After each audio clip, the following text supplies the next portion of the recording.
Good morning and a very warm welcome. You are watching Janata Television and this is the English Bulletin with me, Sushant Akal. The top stories first. Death toll from coronavirus climbs to 300. Government confirms 978 new cases of coronavirus. Central Bank instructs BFIs to open branches from today, aims to boost revenue collection amid coronavirus pandemic. Nepal automobile dealers to resume regular business from Thursday, warns government of defying prohibitory order. Saudi court imprisons aid over journalist Jamal Khashoggi's murder, trial under pressure from UN and human rights organizations. And Serena Williams reaches US Open quarterfinals. Dominic Thiem is now the highest ranked player left in men's section.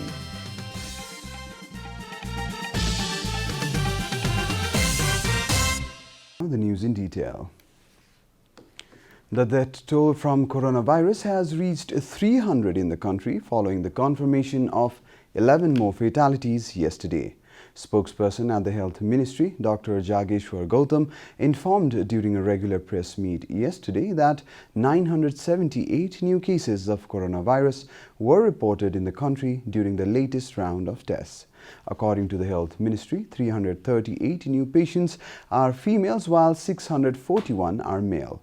Among the new cases, 326 were reported in the 3 districts of Kathmandu Valley. With this, the total number of COVID-19 cases in the country has climbed to 47,236. According to the ministry, a total of 30,677 people have been discharged from hospitals across the country after complete recovery from the disease. Among them, 1,736 were discharged yesterday alone. As of today, there are 16,259 active cases of coronavirus in the country. Nepal Rashtra Bank has instructed banks and financial institutions involved in revenue collection to open all the counters from today. The central bank issued such directive especially to boost revenue collection as the deadline approaches. Issuing a circular yesterday, the central bank ordered BFIs and other related organizations to remain open from September 8 to 10 for revenue collection. All the banks as well as clearing houses have been instructed to open their branches amid concerns of risk posed by COVID-19. Currently, banks and financial institutions are providing their services through a limited number of branches owing to the coronavirus crisis. They have not been able to provide full-fledged service due to the high risk of coronavirus infection. But the BFIs are now under pressure to open the branches following the instruction from the central bank. The ruling Nepal Communist Party is scheduled to hold its standing committee meeting this Friday. The meeting between chairman duo KP Sharma Oli and Puspa Kamal Dahal yesterday decided to call the standing committee meeting on September 11th, informed PM Oli's press advisor Surya Thapa. NCP General Secretary Bishnu Paudel was also present in the meeting held at the Prime Minister's official residence in Balwatar yesterday morning. The Standing Committee meeting was earlier postponed on July 28th. Farmers are facing acute shortage of chemical fertilizers across the country. Lack of fertilizers in the market during the plantation season has badly affected the farmers of Chitwan. Despite growing number of coronavirus cases in the district, the farmers have been staying in queue since 4 in the morning with the hope of getting urea, which is essential to boost production. They are more concerned about getting fertilizers than contracting coronavirus. Chief of the Chitwan-based Office of Salt Trading Corporation, Buddhi Binod Dahal, says that they had sold 1,000 metric tons of urea last year. However, they are struggling to supply more than 426 tons of urea this year. The government of Nepal has urged Bangladesh to supply 50,000 metric tons of urea as soon as possible. It has been reported that the chemical fertilizers procured by the government agencies have been stranded in Indian ports due to the coronavirus pandemic. This is Janata Bulletin. We'll be right back after a short break.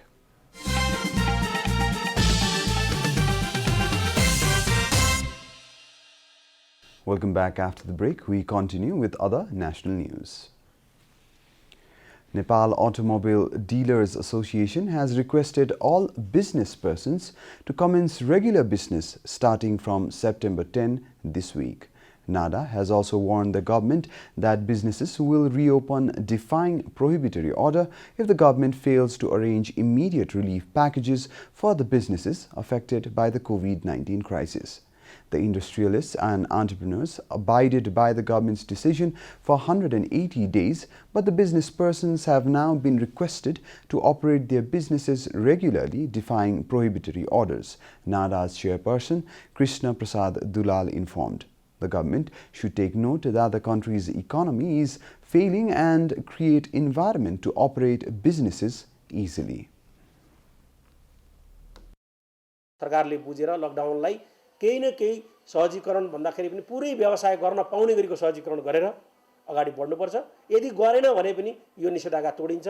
यो जनताले विद्रोह गर्छन्, व्यवसायले विद्रोह गर्छन् र यो कसैले पनि मान्नेवाला छैन। त्यसकारणले कसैले नमान्ने खालको नियम ल्याउनु भनेको यो ठीक हुँदैन। सरकारले बुझ्नुपर्छ। NADA chairman Dulal also expressed dissatisfaction over the extended lockdown followed by the prohibitory order, stating that civil servants have been receiving salary and allowances despite not going to work. Only industrialists and business persons have taken a stand against the lockdown because they have been affected the most, Chairman Dulal informed. सरकारी कर्मचारीहरूले कहिले पनि काममा जानुपर्छ भनेर भनेको छैन हैन। जति पनि सरकारी कर्मचारीहरूले के भनेको छ भने बन्द गर्नुपर्छ, कोरोना फैलिन्छ, घरमा बस्नुपर्छ भनेको छ। किनभने उहाँहरूले तलब बसी पाउनु भएको छ।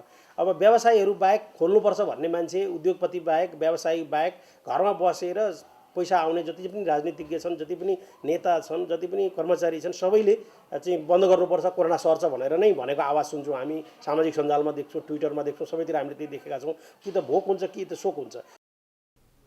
Dulal further said that hunger can be more dangerous than coronavirus. India, Pakistan and several other countries have lifted lockdown and have started regular business with optimum safety. There is no alternative for Nepal than to follow the same. The 14th General Convention of Nepali Congress, which was set to begin from February 19, 2021, looks set to be postponed again as discussions are being held for other alternatives. With the coronavirus pandemic affecting all forms of life across the country, the Congress Party's General Convention date will also be affected by it. The ever-present threat of the spread of the coronavirus and the dates of the festivities this year have prompted the Congress Party to determine that the General Convention cannot be held at the previously decided date in February.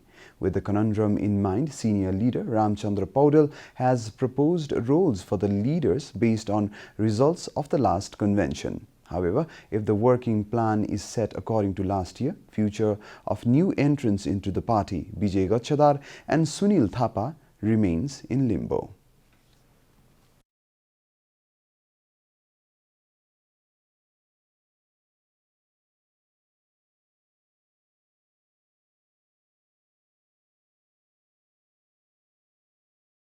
अरु पार्टीबाट आउने व्यक्तिहरूलाई पनि क्रियाशील दिनु पर्यो।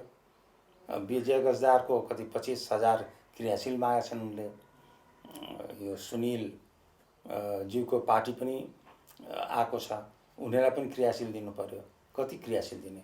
उहाँले नसोचेर सबैलाई केन्द्र समितिमा घुसाइदिनु भएको छ, क्रियाशील वितरण गर्दै हुनुहुन्छ। यो पनि हेर्नु पर्यो कि त्यो क्रियाशील साच्चै उनीहरूको क्रियाशील व्यक्ति हो कि होइनन्। जिल्लाबाट थाहा पाउनु पर्यो कि परेन?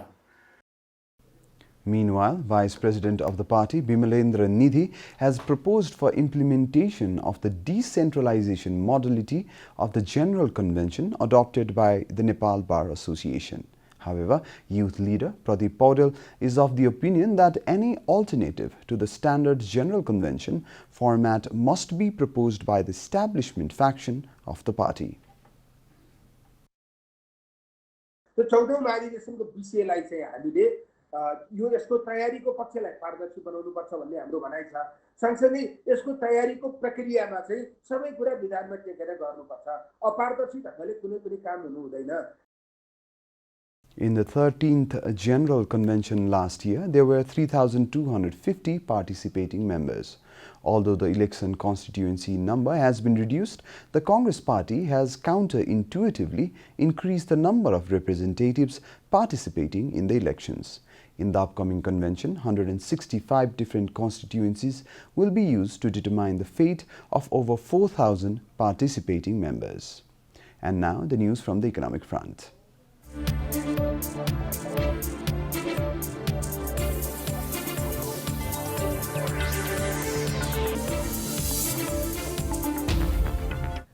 Nepal Rashtra Bank has updated the work procedure in regards to the interest rate corridor.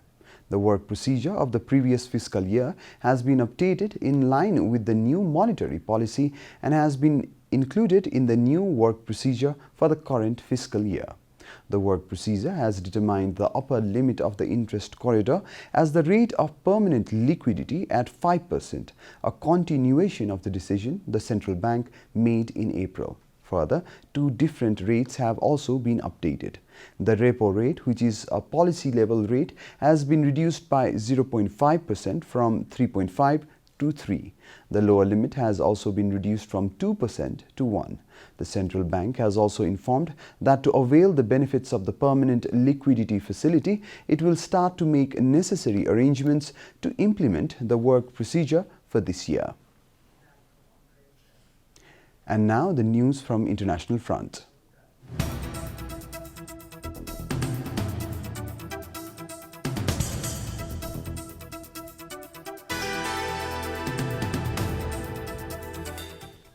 The Saudi Arabian court yesterday slapped jail sentences to 8 unnamed defendants for the murder of journalist Jamal Khashoggi in 2018, Reuters reported, citing the state media. State media reported that 5 people were handed 20-year prison sentences, 1 person was sentenced to 10 years and 2 people received 7-year sentences for the killing. None of the 8 defendants have been identified. UN representative and human rights activists have criticized the trial, stating the masterminds of the murder remain free despite trials. Khashoggi wrote for Washington Post. He was a sharp critic of Saudi Prince Mohammed bin Salman, who went missing on October 2, 2018 while visiting the Saudi consulate in Istanbul, Turkey. Turkey's authorities had later revealed that Khashoggi was assassinated inside the consulate. His body was never found. Reuters has quoted Khashoggi's fiancée after the ruling, who said the 8 jailed were not the only ones responsible for the murder. Huge wildfire in the U.S. state of California has churned down record areas as blazes continue to spread further. Wildfires have charred acres of land in California this year as firefighters continue to battle numerous large blazes across the state, BBC reported. The British news agency has cited California's Department of Forestry and Fire Protection, CAL FIRE, who said more than 2 million acres have burned, that is more than the size of the state of Delaware. Evacuation orders have also been placed to communities settled near Sierra National Forest in California yesterday. California has been experiencing a record heat wave this year. According to BBC, Los Angeles County reported its highest ever temperature of 49.4 degrees Celsius on Sunday. Although temperatures are expected to drop from Tuesday onwards, it may bring strong winds which could fan the flames, the National Weather Service has warned.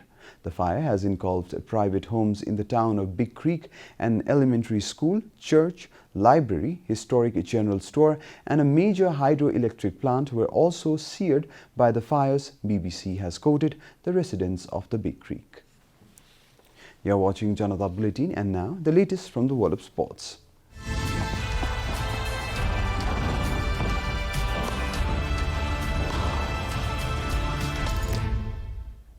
Six-time champion Serena Williams battled through a challenging 3-set test against Greek 15th seed Maria Sakkari to reach the US Open quarterfinals yesterday. According to BBC, 38-year-old Williams looked composed as she took the first set in 37 minutes. The third seed lost a close tie break in the second and came from a break down to the third to win 6-3, 6-8, 6-3 almost 2 hours later. Williams' next opponent is Bulgaria's Tevetena Pirnokova, who has never reached the US Open quarterfinals before and is playing her first tournament since Wimbledon 2017. In the men's section, second seed Dominic Thiem moved into the quarterfinals with a comfortable win over Canada's 15th seed Felix Auger-Aliassime. Auger-Aliassime, who beat Britain's Andy Murray in round 2, lost 7-6, 6-1, 6-1 against Thiem. Thiem, third in the world, is the highest ranked player left in the men's singles after world number 1 Novak Djokovic was disqualified when he accidentally hit a tennis ball at a line judge during his match against Spain's Pablo Carreno Busta on Sunday. None of the players left in the men's event have won a Grand Slam, although Thiem has lost in 3 finals at the French Open in 2018 and 2019 and the Australian Open earlier this year, BBC reported. Everton have signed Colombia attacking midfielder James Rodriguez from Real Madrid in a deal worth £20 million. According to BBC, the 29-year-old joins the Toffees on a 2-year contract with the option of a further season. He joined Real Madrid from Monaco in 2014 after winning the Golden Boot at the World Cup in Brazil that summer. Rodriguez, who was entering the last year of his contract with the Spanish champions, featured 14 times for Zinedine Zidane's side last season. It is the third time he has been signed by Everton boss Carlo Ancelotti, having joined the Italian at Real Madrid and Bayern Munich. Rodriguez is part of an ambitious Ancelotti rebuilding program at Everton, with the Toffees having signed Napoli's combative Brazil international Alan and agreed a fee for Watford French midfielder Abdoulaye Doucouré. The Colombian has been marginalized under Zidane at the Bernabeu and was allowed to miss pre-season training to sort out his future. Italy defeated the Netherlands by a solitary goal in a match played yesterday during the Nation League tournament on Monday night. Earlier, Italy had drawn its first game in its Group A1. For Italy, Nicolo Borella, first half injury time headed goal, became the decisive goal of the match. However, Italy managed to squander a couple of goal-scoring chances but held on to the lead. In another match of Group A1, Bosnia and Herzegovina were defeated by Poland with scoreline of 2-1. In other matches on Monday night, Belarus defeated Kazakhstan by 2-1, Lithuania defeated Albania by 1-0, Romania defeated Austria by 3-2, Norway defeated Ireland by 5-1, and Scotland defeated Czech Republic by 2-1. Israel and Slovakia was the only game that ended in a 1-1 draw. We are at the end of Janata Bulletin and the headlines once again. Death toll from coronavirus climbs to 300. Government confirms 978 new cases of the virus. Central Bank instructs BFIs to open branches from today, aims to boost revenue collection amid coronavirus pandemic. Nepal automobile dealers to resume regular business from Thursday, warns government of defying prohibitory order.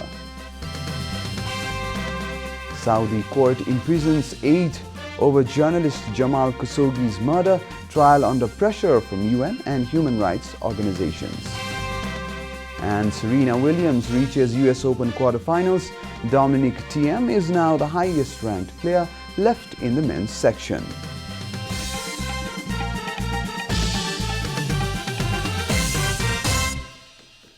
And that's all from the English News Desk for today. You can follow Janata Television and our programs on various social media platforms, including on our website janatasamachar.com. We urge all our viewers to follow government directives of the lockdown and follow healthy, hygienic practices to keep safe from any infection. Keep watching Janata Television. Namaste.